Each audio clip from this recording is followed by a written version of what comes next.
pela graça de Deus, eu estou convosco na apresentação deste programa, desejando a todos que a graça, a paz de nosso Senhor Jesus Cristo penetre no seu lar, no seu coração, na sua vida e te acompanhe e te ilumine durante os teus dias de peregrinação aqui na terra.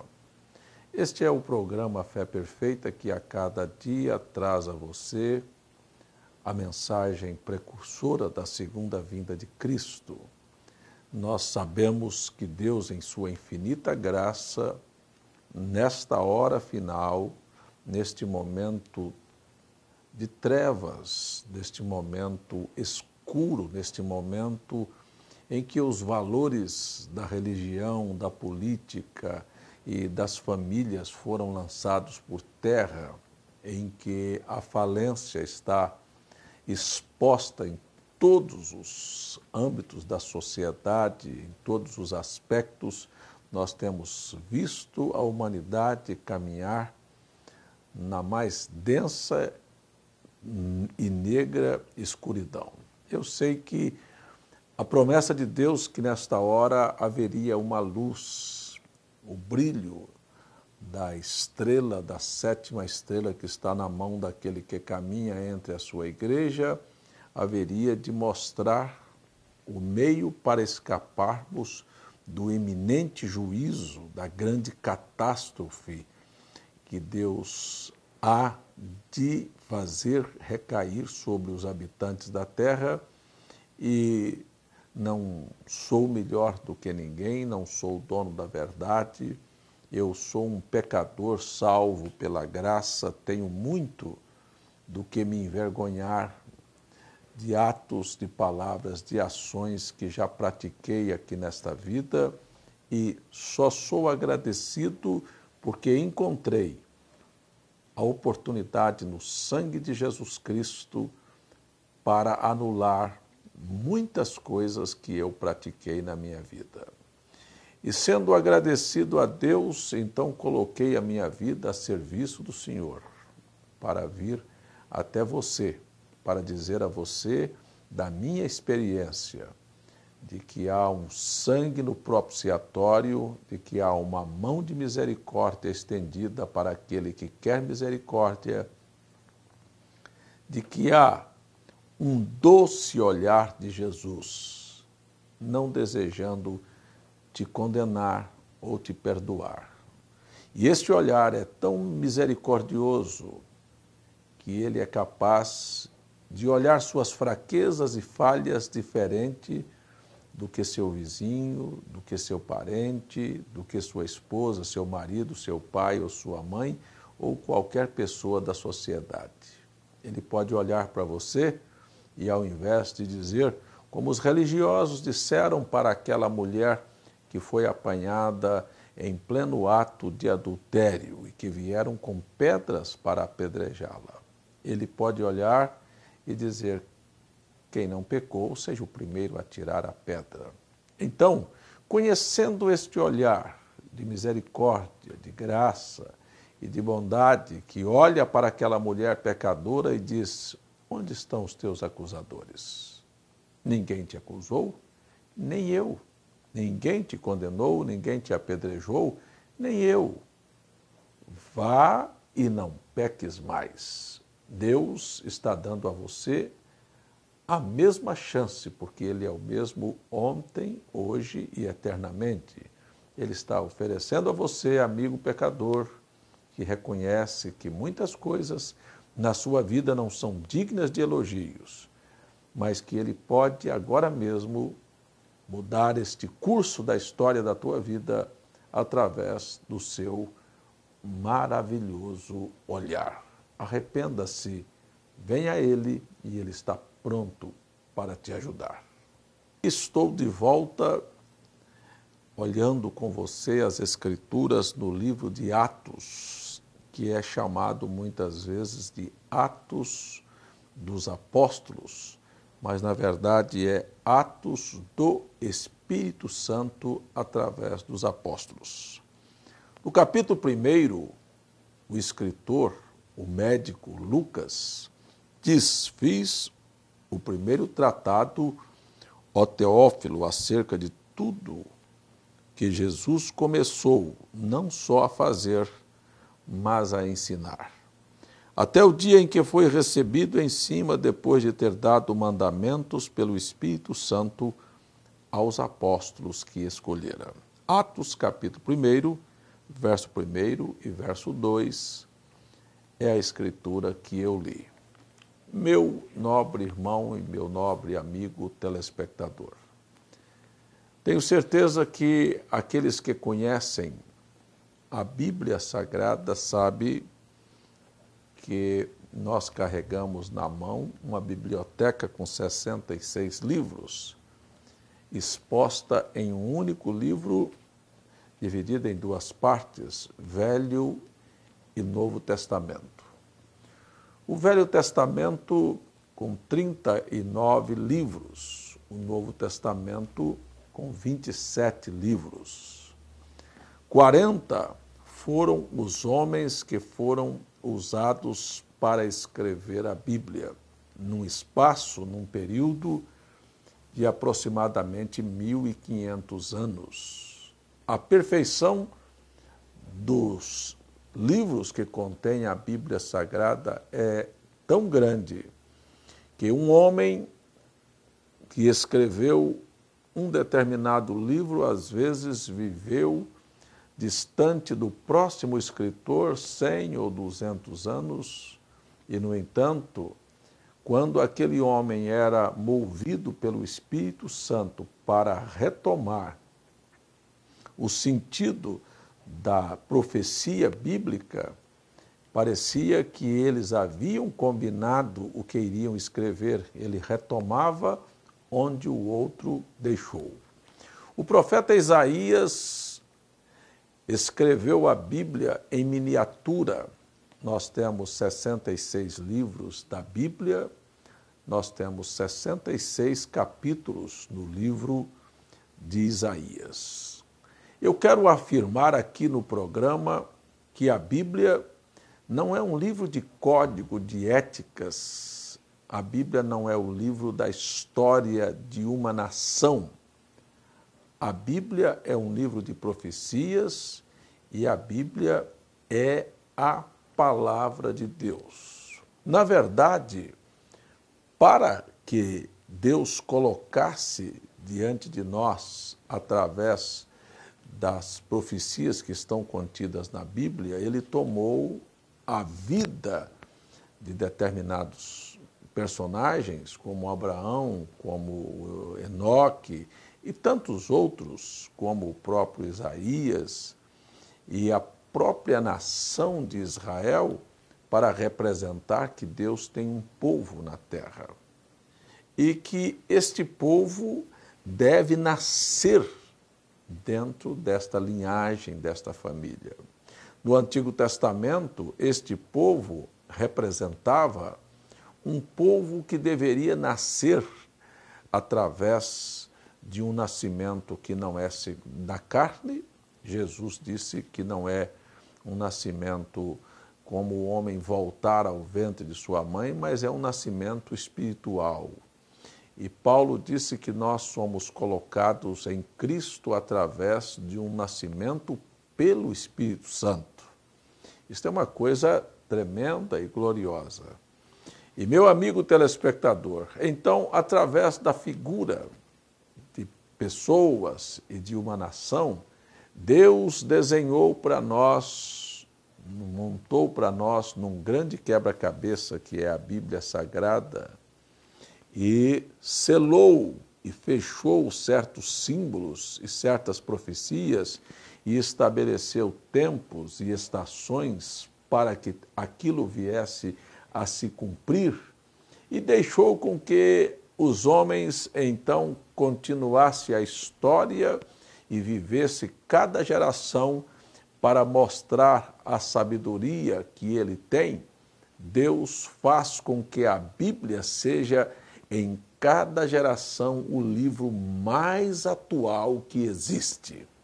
Hoje eu posso afirmar a você, amigo telespectador, que a Bíblia não foi escrita para os tempos passados, ela foi escrita para os nossos dias. Porque as profecias que estão inseridas em suas páginas e na vida de seus personagens apenas mostram o que Deus está fazendo hoje. Por exemplo, as pessoas não podem entender a vida de um Abraão. Ora, Deus não está chamando ninguém para sair de um determinado país. Deus está nos chamando como chamou Abraão. Sai da tua terra e do meio da tua parentela. O que isto quer dizer dentro da visão profética? Que nós deveríamos deixar os hábitos da nossa terra, da nação, do povo, do meio em que nós vivemos e que nós não deveríamos ser dirigidos de maneira alguma pelas tradições familiares. Nós precisamos buscar o que Deus ia mostrar a Abraão, em que caminho andar e para onde caminhar e a razão da sua existência aqui. Isto na figura do patriarca Abraão peregrinando com aqueles que ainda estavam em seus lombos, mostrou a nós claramente até aqueles que foram levados para o Egito, que seriam trazidos de volta. Olha, como trazidos de volta se eles nem ainda haviam sido nascidos? Faltavam 400 anos para aqueles que voltaram, mas, no entanto, na mente, no programa de Deus, eles estavam em Abraão, palmilhando a terra da Palestina e por isto haveriam de voltar para ali. Isto é a figura de que nós também, em algum momento, estávamos na mente de Deus e peregrinamos por este Egito, por este mundo, por esta civilização que Deus nos chama para sair. E vamos voltar aonde? As nossas origens. Nós viemos de Deus e precisamos voltar para Deus. Mas quem não estava na mente eterna de Deus nunca poderá retornar. Eu quero só mostrar a você que a figura do Abraão aqui é uma figura profética e que o Abraão é apenas a representação da minha vida. E que como Deus usou Abraão para escrever uma história de fé, Deus está também nos usando para escrevermos uma história. Eu só lamento dizer que de todos os livros da Bíblia Sagrada, nós temos de Gênesis a Apocalipse 66 livros. Todos eles foram completados, mas há um livro nas Escrituras Sagradas, excetuando a todos os demais, que não fechou, que Deus não colocou o fim. E este é o livro de Atos. Ele apenas mostrou a figura de uma igreja que começou no dia de Pentecostes e como aqueles crentes daquela igreja agiram. Ora, leia o livro de Atos, você vai encontrar a descida do Espírito Santo, você vai encontrar a substituição de Judas por Matias e você vai encontrar mais tarde a cura de um aleijado na porta de um templo, você vai encontrar a diferença dos pregadores daqueles dias com os pregadores dos nossos dias. Eles davam o que tinham, hoje eles tomam o que as pessoas têm. Eles ofereciam o evangelho de graça, hoje nós temos um comércio na religião. Veja, através de Pedro, uma história foi escrita, através de Paulo, uma história foi escrita. Mas você vai ver também que dentro das Escrituras nós temos personagens que escreveram parte da história da Bíblia, como, por exemplo, um mentiroso chamado Ananias e sua mulher Safira. Nós temos aqueles que ofereceram a Pedro dinheiro. Se fosse para os pregadores de hoje, eles agarravam para que comercializasse o dom, me dê como ministrar este dom para as pessoas. Isso é o que eles estão buscando muito nos nossos dias, um imitando o outro. Tudo isto é uma farsa. Mas eu quero continuar aqui pensando com você na figura de cada pessoa que está inserida na Bíblia. E eu disse, por exemplo, você vai ver as figuras do Antigo Testamento, como estava citando de Abraão, e a representação. Agora, o homem Abraão, ele deixou uma história de fé para ser seguida. Na verdade, como iniciei o programa dizendo que eu cometi muitas falhas na minha vida, você vai olhar a vida do Abraão, que também houve falhas. Se você buscar, o Abraão vai ao Egito, e Deus havia dito para ele não ir para aquele lado. E ele lá comete um deslize dizendo que Sara não era sua mulher, era sua irmã. É uma mentira. Mas você vê que então fica narrado no Velho Testamento esta fraqueza de Abraão. Mas quando você abre o Novo Testamento, só encontramos a Bíblia falando dos atos virtuosos de Abraão. Esta é a minha alegria em saber que há pontos negativos na nossa vida como mortal, aqui escrevendo uma história contemporânea para aqueles que convivem conosco, mas que através do acerto nós temos a oportunidade de um dia nossas fraquezas terem sido deixadas para trás e Deus ter lançado-as no mar do esquecimento. Mas há pessoas que nunca mudaram de comportamento e seus nomes não estão escritos no Novo Testamento como seus atos de fracassos tendo sido apagados. Por quê? Porque nunca se arrependeram daquilo que fizeram. Seguem adiante e pensam que Deus não viu, que Deus não vai importar, que Deus não vai cobrar, e as pessoas caminham para o mal. Então preste atenção aqui, amigo telespectador. Veja, o que eu estou tentando dizer nesta programação. A Bíblia tem um Velho e um Novo Testamento. A história do Abraão do Velho Testamento tinha falhas, a história do Abraão do Novo Testamento não tem falhas. A história da minha vida no Velho Testamento, nas minhas fraquezas, mas quando for escrito um Novo Testamento a meu respeito, encontrarão também atos de fé. Eu estou chamando o povo da minha geração para parar e repensar. Por exemplo, eu estou aqui nesta programação. Eu não quero ser melhor do que ninguém. Eu não penso que sou melhor do que ninguém. Eu não me considero dono da verdade. Eu me preocupo se as pessoas têm consciência daquilo que elas estão realizando. Por exemplo, se nós temos uma Bíblia, é porque alguém foi usado para deixar aqui, através da sua vida, um exemplo de fé ou um exemplo negativo. E isto é minha preocupação. Hoje, o livro de Atos continua sendo escrito. E eu tenho vivido o século XX e o século XXI e conheci neste século pessoas que foram usadas para deixar exemplos positivos e exemplos negativos. Conheci pregadores verdadeiros, conheci malabaristas da fé.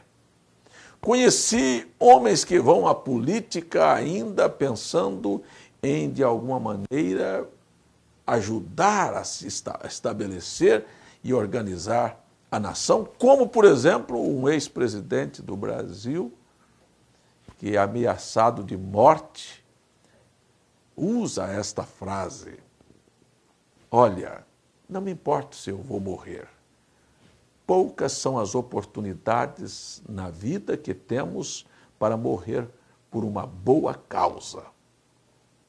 Veja só, eram pessoas que não estavam na política apenas pela a sede do poder, mas por uma causa, por um ideal, pela nação, pelo bem-estar do povo. Mas isto também foi deixado para trás e nós estamos vendo cada dia escândalos e escândalos.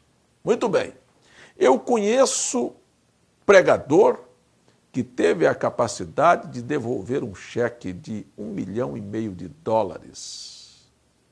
quando orou pela esposa de um dos grandes milionários dos Estados Unidos, a esposa com câncer no estado terminal, já em coma, e ele disse em nome do Senhor que daí a 3 dias essa mulher estaria completamente restabelecida e estaria já pronta para ir a uma loja fazer compra, e o médico da família disse: você está dando falsa esperança à família, você está mentindo, você deveria se envergonhar disso. E aquele pregador disse: se esta mulher não se levantar com 3 dias, eu ponho uma placa nas minhas costas, te dou o direito de me colocar no capô do seu carro e desfilar na cidade, sou um falso profeta. Mas desafiou também a médicos, dizendo: você tem coragem de dizer que esta mulher não tem cura? Então, você me dá licença, se ela voltar daqui a 3 dias, colocar uma placa nas suas costas que você é um médico charlatão? Sim, meu amigo. Com 3 dias a mulher estava recuperada, a família agradecida enviou um cheque de US$ 1,5 milhão. Ele devolveu o cheque e disse: eu não fiz nada por esta mulher e eu não prego o evangelho por dinheiro.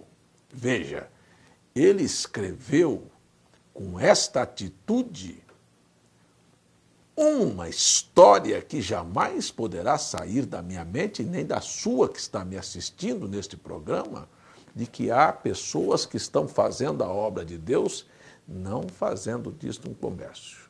Mas conheci também, nos nossos dias, aqueles que escreveram a história do comércio da religião, que tem coragem de vir na televisão e pedir tudo que você tem como um desafio. Esse também pode mostrar a você o que é ser falso ao extremo. Aliás, você não sei se percebeu, porque nós vivemos agora um período em que as pessoas estão recebendo o 13º e os pregadores, um apareceu dizendo: você tem que dar 20% do seu dinheiro, do seu dízimo este mês.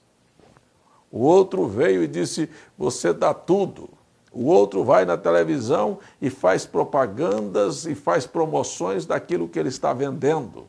Cada um está escrevendo um papel. Eu vejo, por exemplo, nas igrejas, um escrevendo a história, mudando aquilo que é sacro para aquilo que é para ser profano. Mulheres foram usadas para ensinar mães de família a se despirem.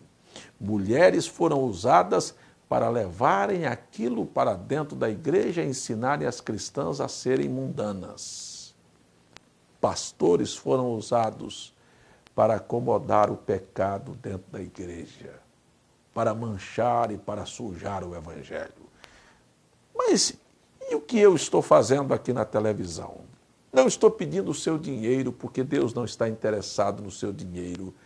Não estou pedindo você para ser mundano e sujo, porque isto vai te levar para o inferno.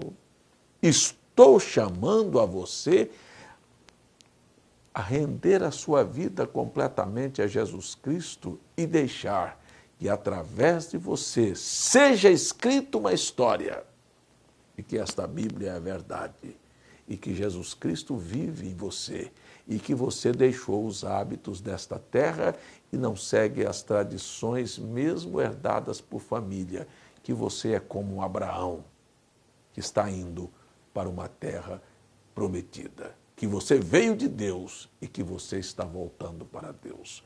Por que você não coloca a sua vida para dar continuidade àquilo que Jesus começou aqui na terra e a mostrar ao seu semelhante que mesmo vivendo uma vida errada em algum momento, você pode se levantar e dar a volta por cima. Isto é o que o programa está fazendo, chamando você para se preparar para encontrar o Senhor que está por vir a qualquer momento. Meu tempo acabou. No próximo programa nós continuamos um pouco mais com esta meditação.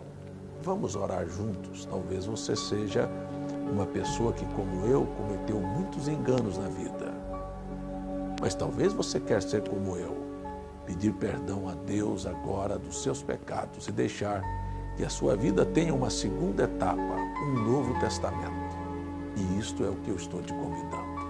Talvez você tenha nascido como eu, dentro de uma família no século XX, cheio de aberrações, mas fui chamado para sair e você também está sendo chamado para sair. Vamos escrever uma história diferente? Não vamos deixar que o Evangelho de Jesus Cristo termine nesta bagunça, nesta desmoralização que está diante de todos nós. Oremos e ofereçamos as nossas vidas a serviço de Deus nesta hora. Vamos escrever uma outra história aqui na terra. Pai, ofereço a minha oração em favor daquele que, como eu, pede perdão e busca em Ti uma orientação diária para seus passos e suas decisões, e que através de seres humanos como nós, Tua glória possa ser revelada aqui na terra. Com o perdão dos nossos pecados pelo Teu sangue, nós Te agradecemos e nós Te pedimos, ajuda-nos a escrever uma história verdadeira do Evangelho de Jesus Cristo. Amém. Telespectador, nós chegamos no final deste programa, desejando a todos, não é, que continue pedindo, inclusive, que você divulgue este programa para os seus parentes, seus amigos, para os irmãos da sua igreja, para seu pastor. E nós disponibilizamos CDs e DVDs e literaturas a todos gratuitamente. O programa Fé Perfeita oferece estudos bíblicos com estes temas que estão sendo tratados aqui gratuitamente a você. É só escrever Caixa Postal 3045, João Pessoa, Paraíba, ou enviar um e-mail para feperfeita@gmail.com ou nos telefonar 83-3222-4171 ou 83-3222-7360. Quero também dizer a você que estamos 24 horas no ar através da TV Fé Perfeita, levando o Evangelho às pessoas. Assista www.feperfeita.org.br. E nossos cultos são transmitidos ao vivo às terças e quintas, às 19h30 e aos domingos, às 9 horas pela manhã. www.feperfeita.org.br. Espero você, se Deus nos permitir, aqui por esta emissora, neste mesmo horário, levando a você o Evangelho na sua essência. Que Deus te abençoe e muito obrigado pela sua audiência.